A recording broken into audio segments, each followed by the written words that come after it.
My name is recording. Hi, my name is Kate, and I serve as a volunteer moderator for the Philanthropy Club of Illinois. I'm going to put my email address in the chat in just a moment. So if you see or hear something today and would like to learn more, I welcome you to reach out to me. We are always looking for moderators to help facilitate these programs. The Philanthropy Club was founded over 20 years ago by Gus Wilhelmi, the co-founder of the Safer Foundation. This club is 100% volunteer driven, and our singular goal is to level the playing field for all Illinois nonprofits when it comes to access to funding that supports the mission of our organizations and the communities that we serve. We fulfill this goal by doing this, providing no cost monthly programming to support nonprofits with access to funders, conversations, and by offering technical skill building for effective fundraising and administration. Philanthropy Club is sponsored by Forefront. I invite you to go to myforefront.org to learn more about their services for Illinois-based nonprofits, or email me. My organization is a member and gets tremendous benefit out of it. I'd love to talk to you about that. Our Forefront staff partners are Susie Lee, who is waving at you, but will be behind the scenes mostly today, and Emily Long, who are ensuring that we have a seamless time of learning this morning. So thank you so much to Susie and to Emily for everything that you do. If somebody forwarded you the invite to this session and you'd like to sign up to receive monthly emails from Phi Club notifying you of upcoming programs, I will invite you to sign up for Forefront's newsletters, and I will also put that link in the chat when I am finished. It is a pop-up box, so just give it a minute to load and make sure that you check the box that says you'd like to receive news from philanthropy clubs. All right, I'll be back at the end to remind you about our August program, but for now, please continue introducing yourself in the chat. And without further ado, I'm turning this over to today's presenter, the fantastic Rena Henderson Mason, who we are so grateful. Thank you so much, Rena, for sharing your time, your expertise, and your knowledge with us today. Thank you. I'm glad to be here. I'm going to share my screen and just I'm sure there are going to be many questions. Just drop them in the chat as you have them, and Kate et al. will figure out how to. We'll have key points during the session where, well, I'll take some questions.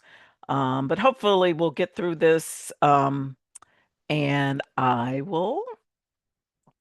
So, um, engagement. I used to say the biggest challenge with boards is was with engagement.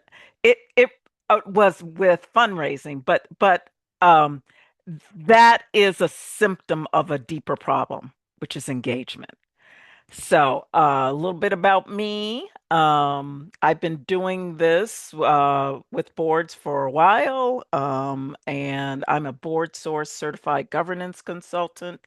And I do a fair amount of coaching around the board chair CEO relationship. So today, we'll talk a little bit. What is board engagement? What does high or effective board engagement look like? And really, the goal here is for you to assess what's happening with the board you either support or serve on or see a lot. Uh, Understanding when it breaks down, why it breaks down, and how can you fix it. And really understanding the situations when boards disengage and really thinking about an action plan. We can't solve board engagement here, but we can give you some tools to think about um, really where the problem is and how to fix it.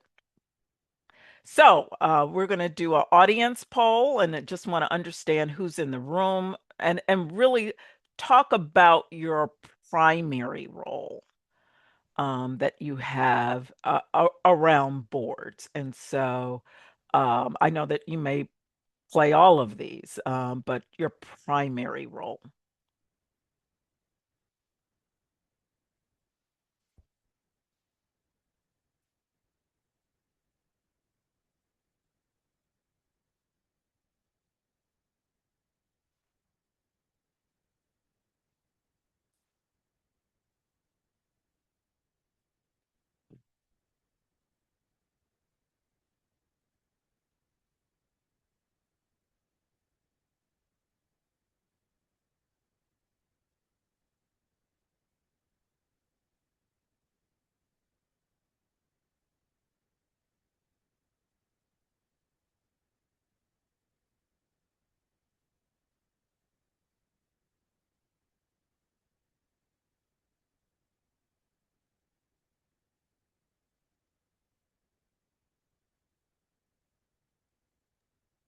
Rena, are you able to see the responses as they come in, or would you like me to kind of read them to you?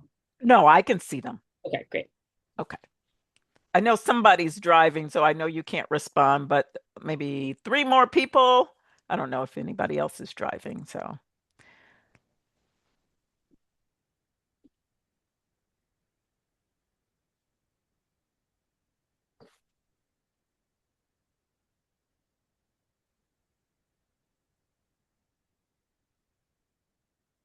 give you a few more seconds and then we'll end the poll. So it looks primarily like development staff, senior staff, and then nonprofit CEO, ED are majority of people, few consultants, one board member.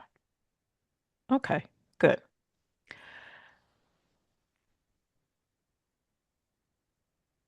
Can everybody see that?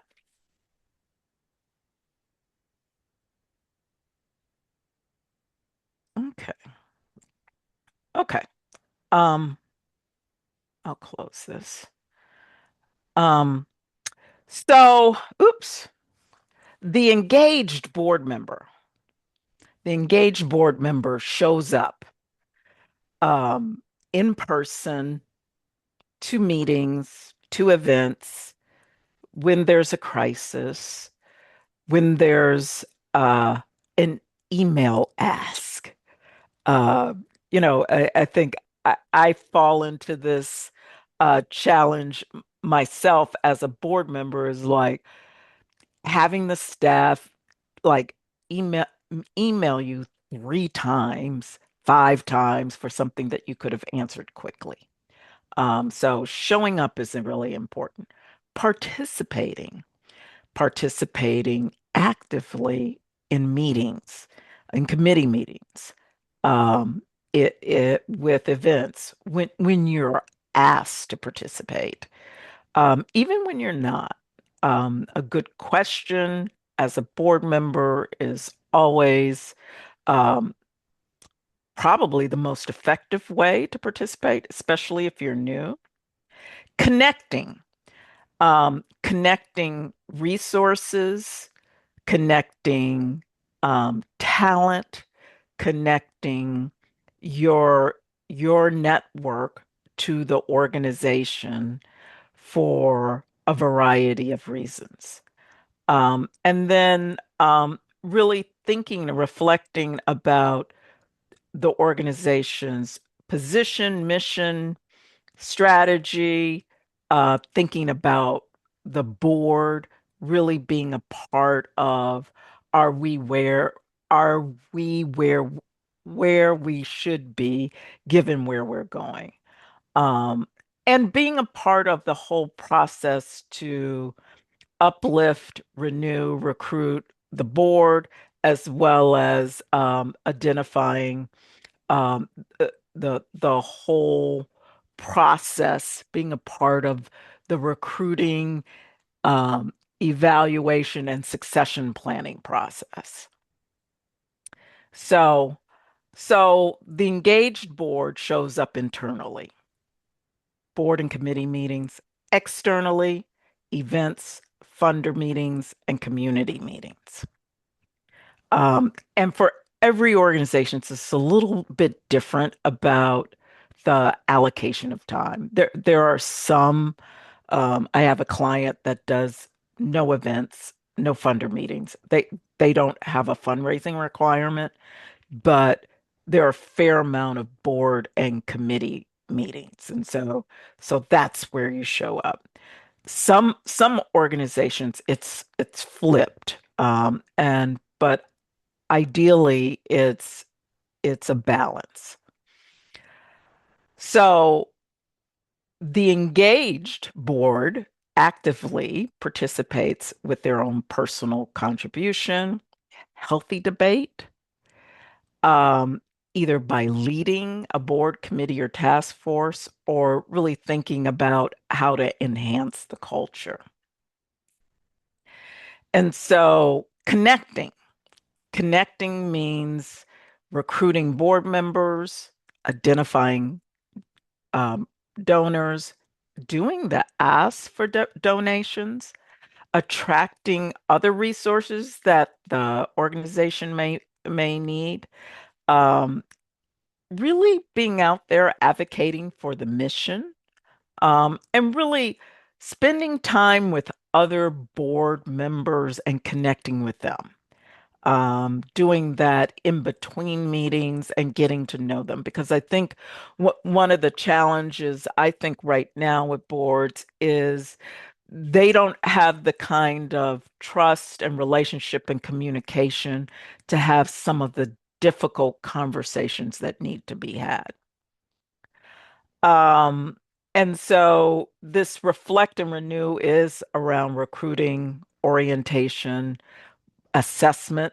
Um, the board broadly should be assessed regularly, but also individually. I think one of the things board members are allowed to stay on boards for too long. I've got a whole lot of people who really need to be actively engaged around their role on the board and why are they there? Those kinds of conversations. So, the structure and design, we'll talk a little bit about that, retreats, and then when a board member is ready to roll off the board, I think that there's a lot of value in an exit interview, really asking them the value that they had or the experience that they had at the within the board, because I think you'll learn a lot and it'll be an opportunity for you to make changes at the board level around a more engaged board. So another audience poll. On those four areas of engagement, please respond. My board's primary engagement challenge is showing up, active participation, connecting resources, reflecting, and renewing. Now, I know some boards might have a challenge in all four areas, but I want you to pick one because I want you to focus.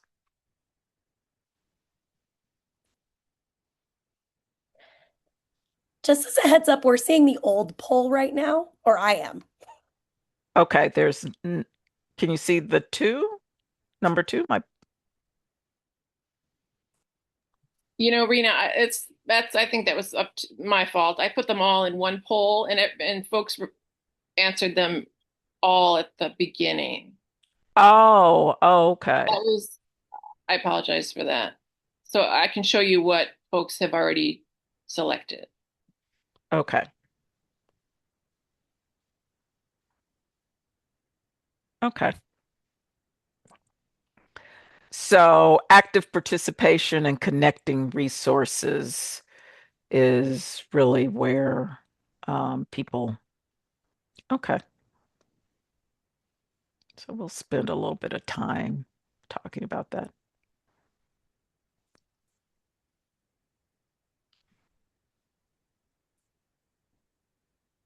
Um, can people can see that, right? The results, active participation. Okay.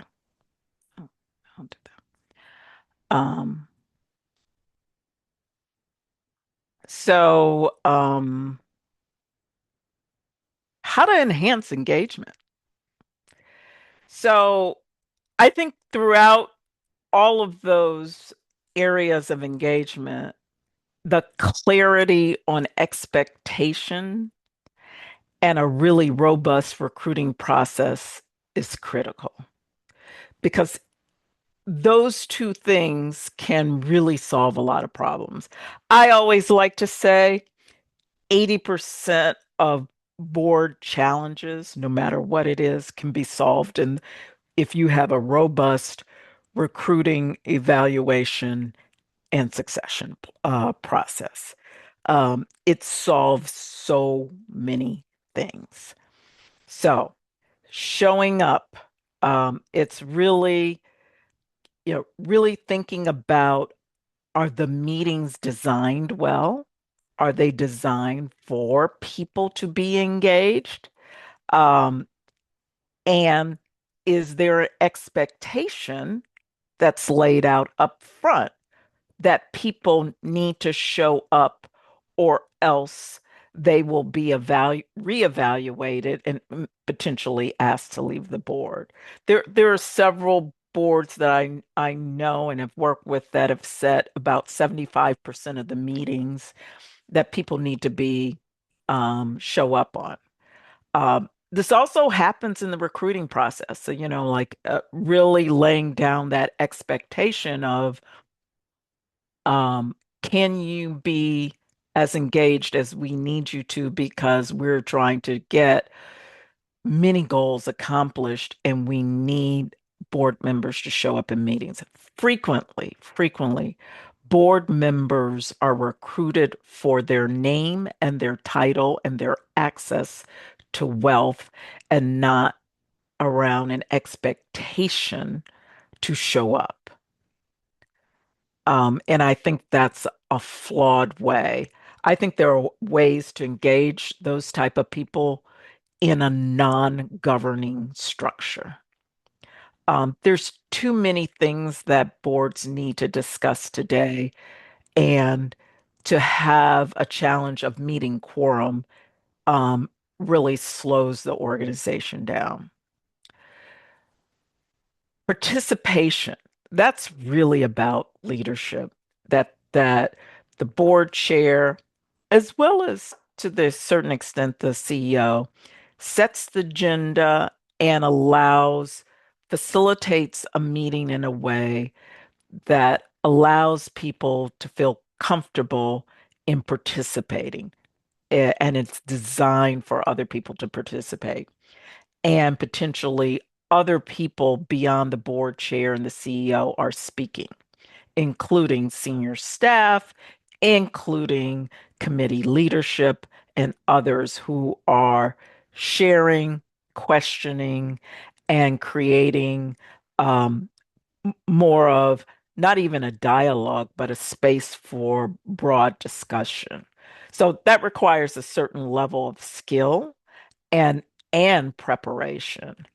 Um, the connecting to me is around training, like training people how to fundraise, how to advocate, how to think about bringing um, new resources to the organization. Notice I don't always say money because money isn't always money helps, but sometimes it's uh, opening a door to a critical relationship in the community that would make life easy for staff. Sometimes it's opening a door to a philanthropic opportunity. So really thinking about broadly what connects means and defining it for the board, but also training them on how to do that.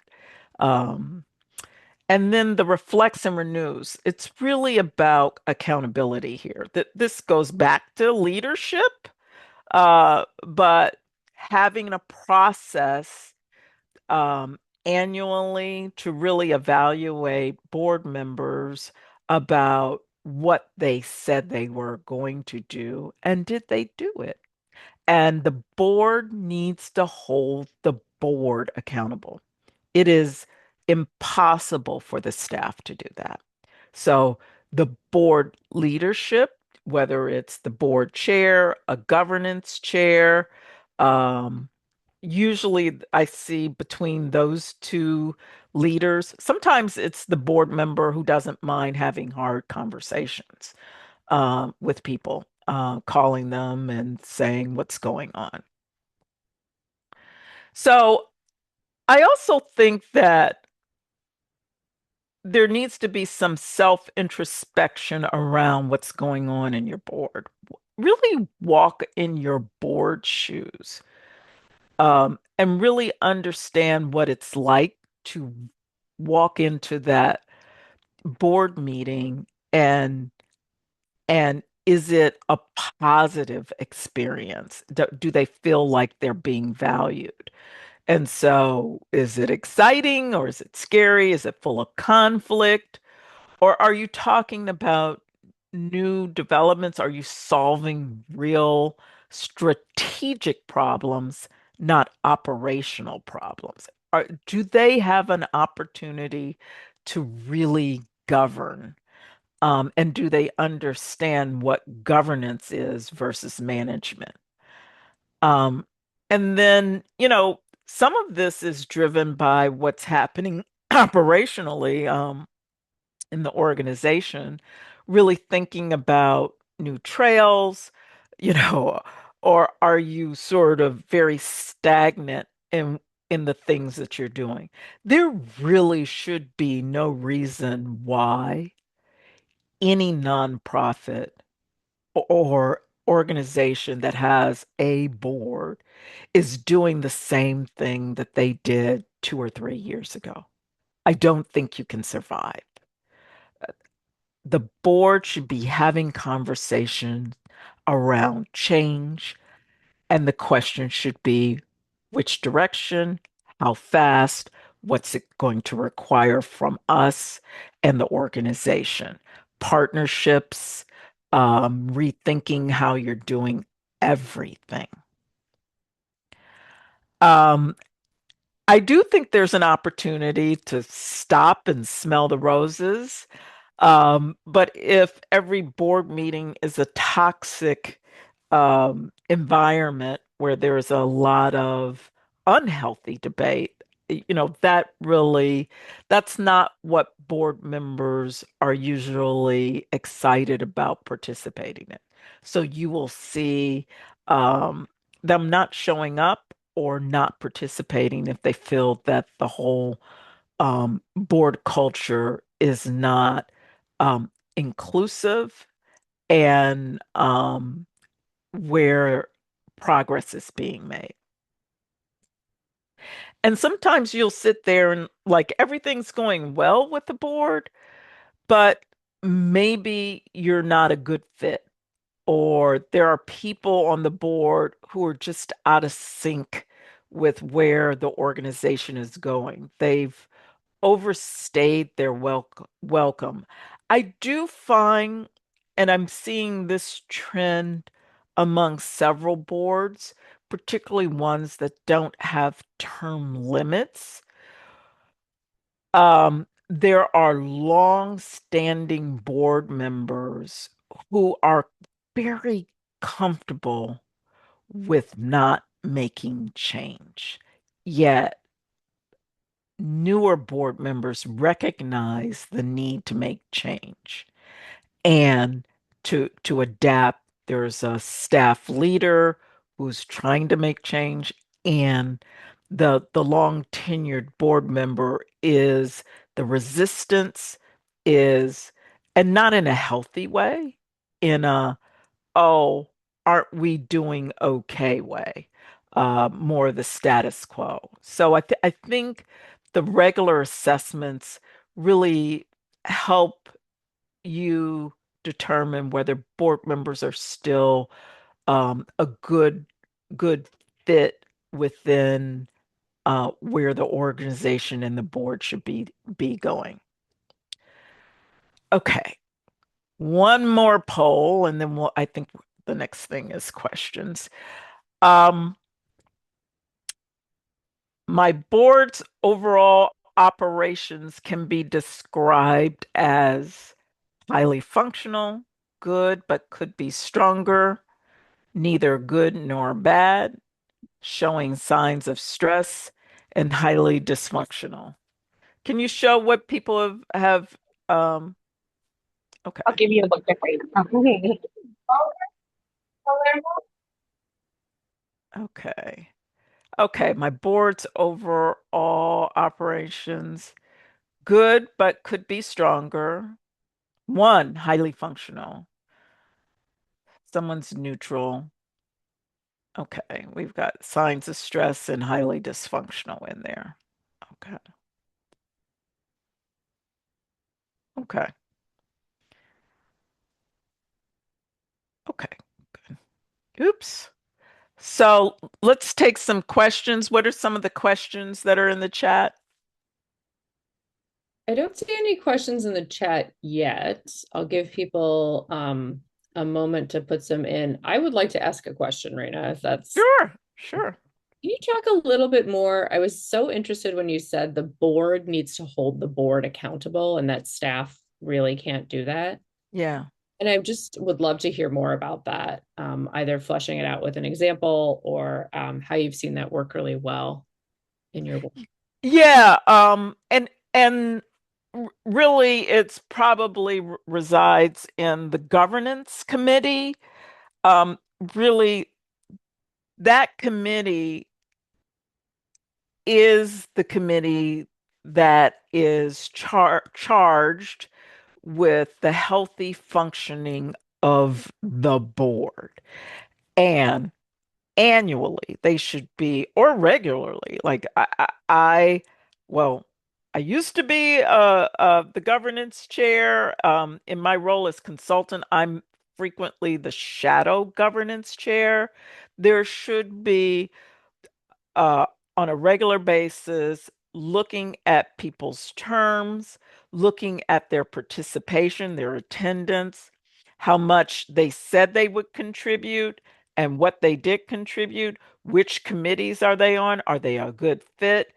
And so the CEO or ED can have a point of view about it, but it's really hard for the CEO to hold individual board members accountable when the board is evaluates them and has the ability to uh, fire them. So that is a very difficult position to put a staff leader, whether it's a development staff person or a CEO or ED, calling a board member and saying, "Why aren't you showing up?" That is the board chair, governance chair, or some other board leader's responsibility.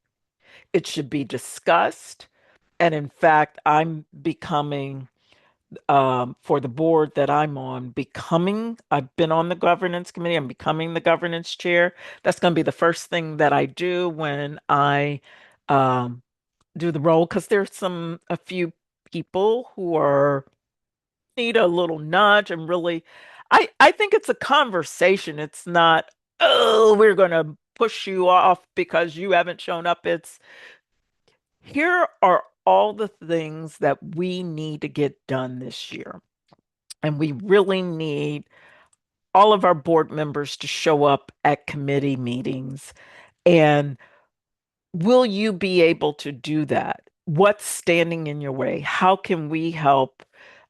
Is there, there's some people, one thing that I notice now is um, committee meetings. It's rare that I see any committee meeting done in person unless they have that committee meeting the day of the board meeting. Committee meetings are forever virtual. I've given up on that one. And I think that's fine, particularly if you get full participation. What I'm saying to clients about board meetings is even if you do the majority of your board meetings virtually, even if you're a national organization, there needs to be a time, at a minimum, one time a year, where the whole board comes together and bonds and breaks bread together, has dinner, has a full board meeting, maybe even a retreat. If your board is local, there is no reason why they cannot come together at least two times a year in the same room. There really should be no reason why. Um, I, sometimes people are going through rough times in their lives or they travel a lot. I think it's also laying out that expectation up front when you're recruiting. Here's what we need. We need people in the room or virtually 75% of the time. And it has to come from the board chair or board officer and holding them accountable. Thanks for that. We now have lots of questions in the chat. Okay. Can try to get through as many as possible. I'm just going to go in the order they came through, but keep in mind we have quite a few to get through, Rena. Okay. Candace asked, how does a board chair who is a largely disengaged board start to correct the situation? And she added that she's working with an organization who has a powerhouse leader as the chair, and then several high potential board members who seem to have just checked out. Yeah, I think it starts in the governance committee and it starts with setting um sort of getting the board to agree that these are the expectations, having people commit to those expectations up front and annually, and then agreeing that the board will be assessed on them. It does not happen. You cannot change a board in 1 year. It usually takes about 3 years, and it means rebooting, reassessing the whole recruiting process. It does mean redesigning all of the meetings, the committee meetings. It does call require rethinking who are committee chairs. So the board chair will have a huge lift, um, but it will be at a minimum a 3-year process because some of those people may need to roll off and may need to do new recruiting to bring about that energy and engagement. Sometimes it's not. Sometimes it's just a matter of, oh, I didn't know this was expected of me, and I will do better. So, Okay, that was a great segue. So our next question is, how do you counsel or encourage older or non-contributing board members to leave? well, usually, I start with a board self-assessment, so getting everybody to agree that there are some challenges with the board. And it does require consensus among the board that there needs to be a better recruiting evaluation process. Sometimes board members want to have term limits. I can argue it both ways. So if you don't have term limits, then you need to be very diligent about having a evaluation of board members at the end of every term and having a difficult conversation around, is that longer tenured board member really stepping up to what's expected of them? There's a lot of things that have to go on to get it right. Our next question, I think, also sort of relates. What is your perspective on changing board roles, making it more active, more fundraising focus, less about being on the board for reputation, and keeping existing board members? Traditional thinking was you need to get new board members. Is this still true? Um, so there's a lot of questions there. What was the first one? I think the question is basically, and Matthew, if you want to come off of mute and maybe clarify your question from my reading, but if you're going to change the role of the board, do you need new board members, or is it possible to do that with the folks who are on the existing board? I think it's possible to do it with folks who are on the board. It's hard. It may take longer if they aren't. Um, so I always say the board should be designed to help support the strategic priorities. So the question of whether the board should be more of a fundraising focused or not should the answer should lie in the strategic priorities. Um, I would argue that in the past, I think boards board members were expected to do five different things, and they're all doing them very mediocre.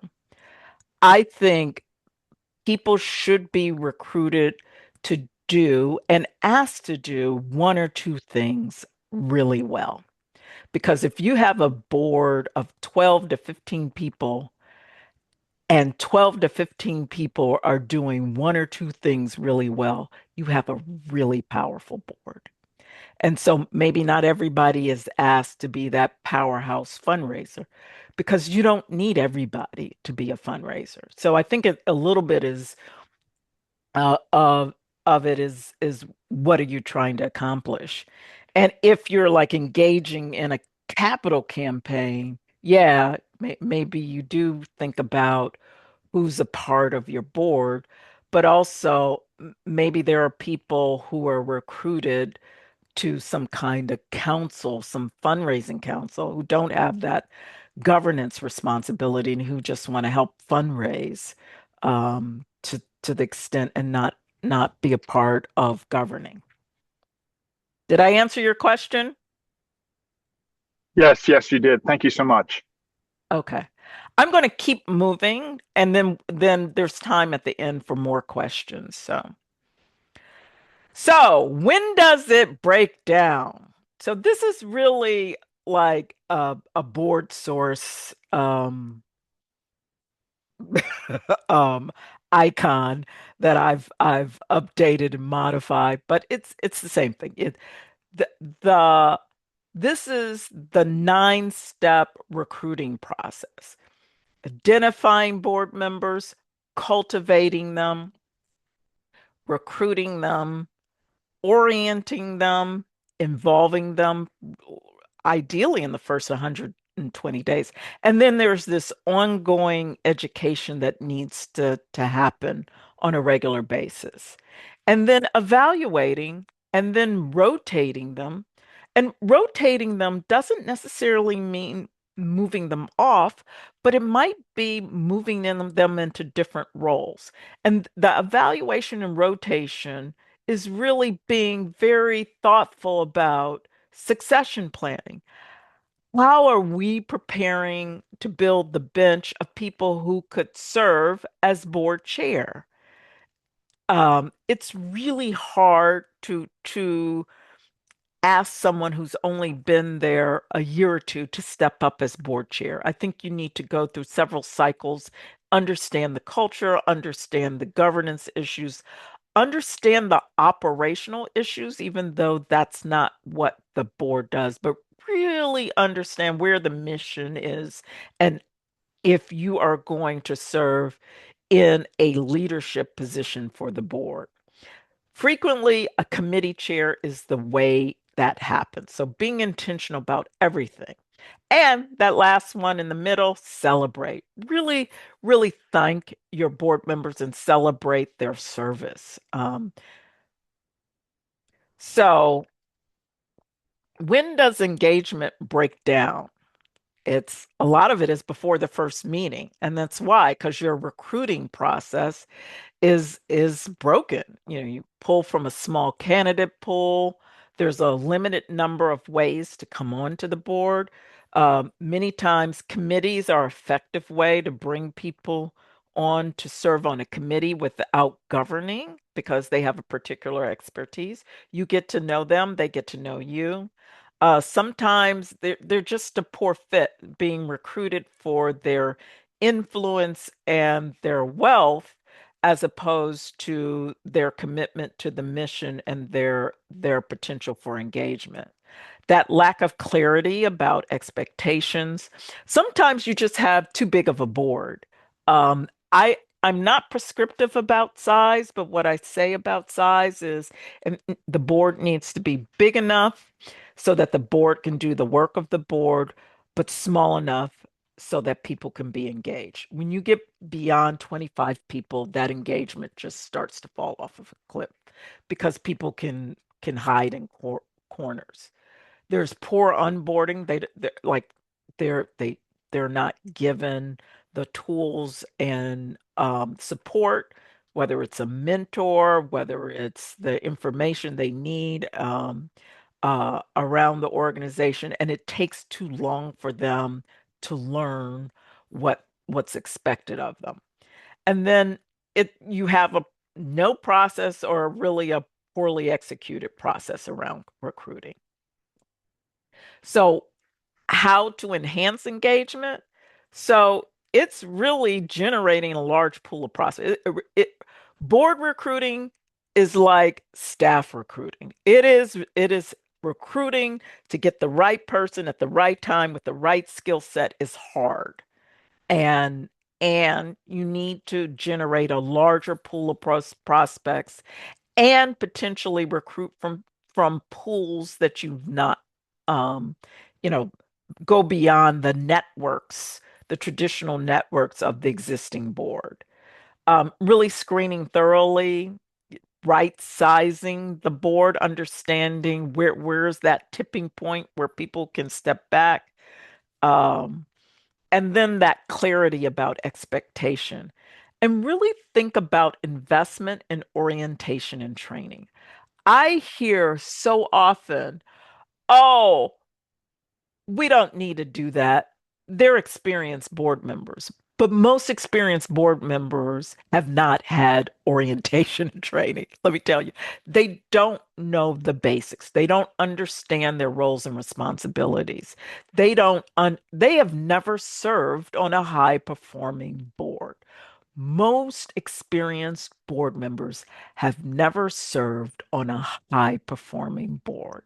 Let me tell you, I would be out of business if that wasn't true. So it is really hard to find high performing boards. So have a process, do not skip a step. So really working on your recruiting process helps. During meetings, there's this accountability and the behaviors that need to happen. That ineffective leadership, whether it's the chair or CEO, poor recognition and just someone who's worked a lot on a project or an event and not recognizing their performance. There needs to be time during every meeting around building that team. I like to think of boards as having the potential to be a high performing team, and that requires trust, communication, accountability, and very effective um did I say communication? Yeah, communication. So that bad behavior, toxic culture is a challenge. Really thinking about the content and design of meetings. I can't stand when all when it you walk into a board meeting and it's all committee reports out. Really beginning to think about how to design it so you use a consent agenda, all that reporting gets collapsed. You create time and space for things that are more interesting, strategic, and generative. Thinking about who's on your board and the talent that you are underutilizing if you are not having well-designed meetings. Part of it is making sure that the committees are functioning, that they are bringing work to the board that requires deep, heavy discussion and action. And so there's also potentially this lack of balance, that the board is focused on the fiduciary and not the generative. That's a whole nother class on that. They're focused on operations and not governance, that reporting versus discussing.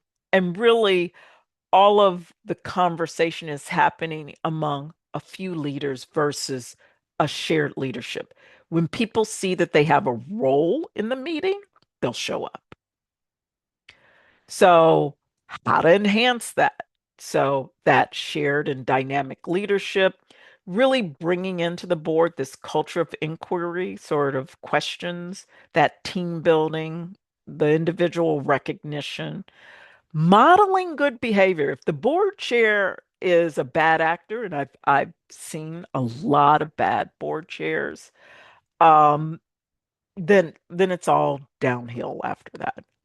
So and then to the extent that you can bring a little fun, humor into the meeting, that's always helpful. And so that content and design, it's sort of the same thing. Instead of lots of report outs, use dashboards, bring in a mission moment. Educate versus report, really building in the time to do some generative thinking and linking the meeting items on the agenda to the strategic plan and determining appropriate time allocations. If you are spending more time in your board meetings reporting out versus discussion and voting, then something's wrong. So after and between meetings, there's, things break down. And that's usually because of a lack of accountability, that ineffective leadership, very similar to during meetings. And then the structure and process, uh, concentrated leadership, committees not functioning, lack of team building. So you can start to really address a couple of things and it will help boost engagement before, during, and after meetings. So, really beginning to tie actions to the strategic plan, thinking about that board chair and committee chairs as high performing leaders. Are they doing the things that high performing leaders do? That accountability, we talked about that earlier in one of the questions, and modeling good behavior. So, that structure and process, these are all the same things that I said before. So this is just a quick, if you can pull up that poll and see what people said about where people's board engagement breaks down. Is it before the first meeting, during the meetings, after the meetings, or at every stage? And let's see what people say. Um, really after the meetings. So I will say what happens people walk away and maybe you've had a great meeting and there's like everybody goes off and to does their own work, but there needs to almost be an after a board meeting accountability. Really the board chair checking in with committee chairs about what's happening. If there are no committees, maybe you need to think about we need to have committees. There is a balance there because really small boards, it's hard to have multiple committees when you have I would say more than two committees when you have less than 10 people. And so thinking about that committee balance where work is really done with the size of the board. And those committees should be fully aligned with where you're trying to go as an organization. I do recommend that every board have a finance and a governance committee. That third committee could be a strategic priority, like going into a new community or uh, getting a new program started up. And not so much from an operational standpoint, but more of a strategic holding sort of the broad goals, uh, holding the organization accountable. Um, so there's also situations when boards really disengage. It's leadership transitions, the board chair and or CEO dysfunction. They're fighting, they're clashing, and everybody knows it. When you've done a lot of fundraising, either before it, so a lot of people check out because it's like that's not my thing, or after, they're tired. When there's any kind of organizational transition, um, if you've gone through change, layoffs, a lot of hiring, a lot of new programs, it it it is a time when boards feel like, oh, things are okay, I can move out, or things are going terrible and I need to check out. So there's that resistance to change. When there's a lot of change, boards check out. I think it's too much for them to deal with it in their professional life, maybe even their personal life, and then they come to a board that's dealing with all the same things. And obviously, the financial crises get really hard for boards because many board members see the writing on the wall and they want to check out and maybe even leave the board before everything falls apart.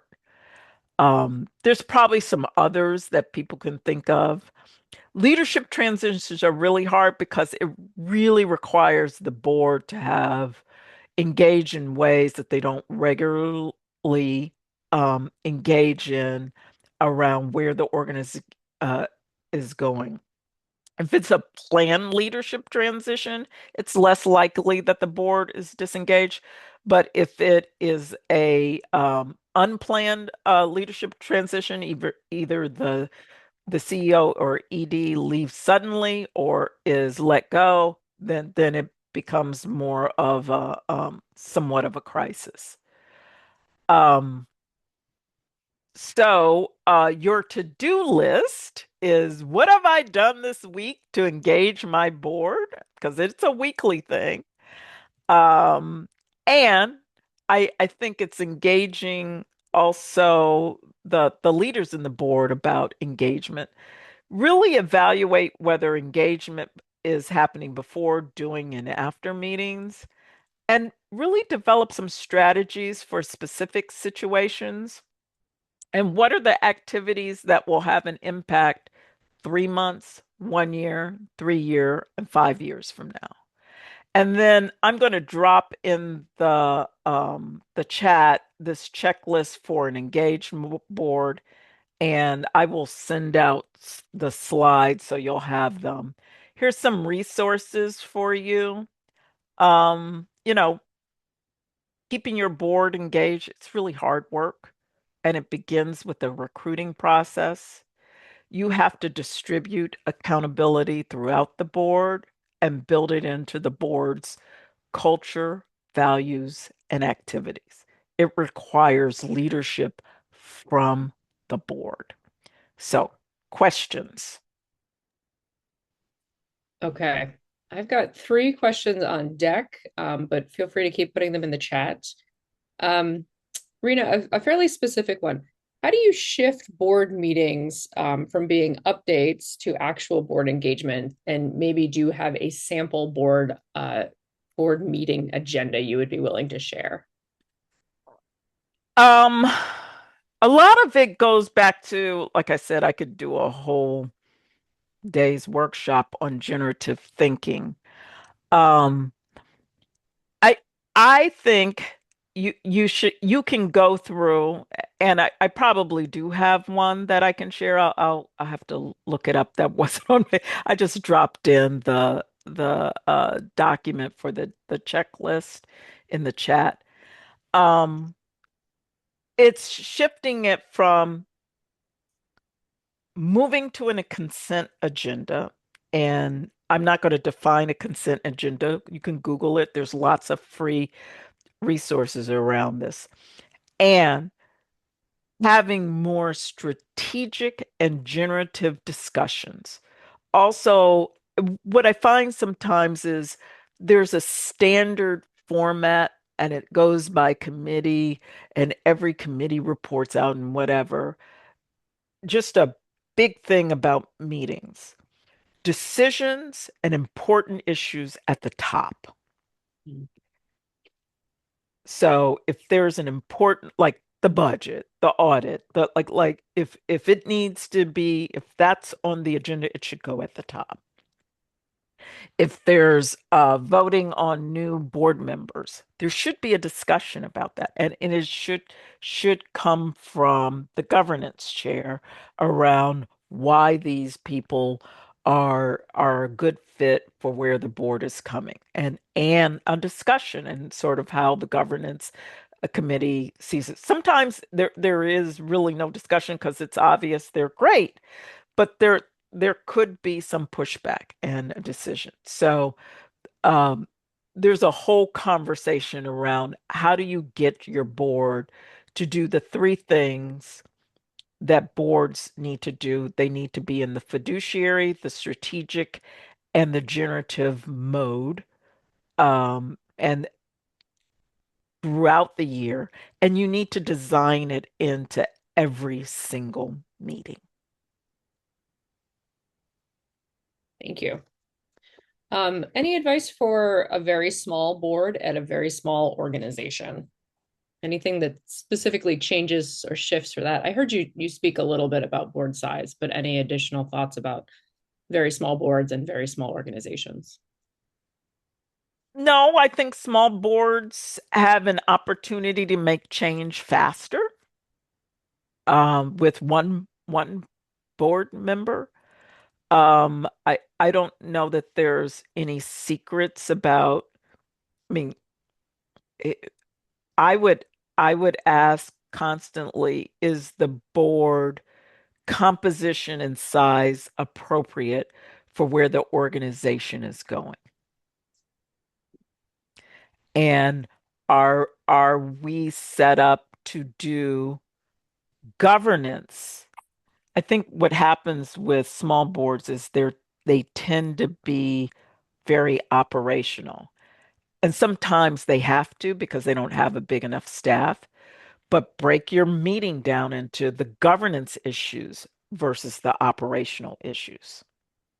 So if you only have one or two staff people in a small organization, the board's naturally going to have to deal with some operational issues, but you should call it out and you should recognize that over time, you need to step out of that operational role and grow the organization so that the board is not doing operations. Thank you. All right, for those who've had to jump, I just want to highlight, I put in the chat the link to sign up for our August Pi Club meeting. More information there. But one last question, which is, how do you handle the board bully? Oh, that's always hard, especially if the board bully is the board chair. I've got a little PTSD from that one. I think it's about establishing, building some consensus with the board about the kind of culture that they want and some norms around behaviors. If the bully is not a board chair, then it's incumbent on the board chair to check them, either pulling them aside on after meetings, like what's going on, why are you doing this? Is like sometimes a bully is not being heard, Hmm. and that's their way of being seen and heard. And it might mean a one-on-one with the board chair. Now, if the board chair is that bully, you've got to ask yourself, how did they get there and why? Frequently, it's because of money and power. And then you just have to start over. I don't know what to say about that one. It's hard. But there needs to be some consensus at the board that the bullying is unacceptable, that there should be some norms, and somebody on the board needs to check it.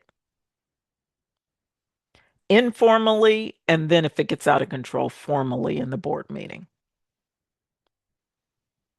Yes, the slide deck will also be sent. Wonderful. Other questions? I can stay on a little bit longer.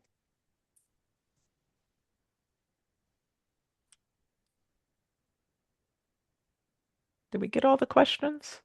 I think we did. There is a comment I thought was great, was from Monica, who said, for a very small organization with a board of only 5 people looking to grow to 7, it can be overwhelming to hear about so many committees that are necessary. Seems odd to have everyone serving on multiple committees.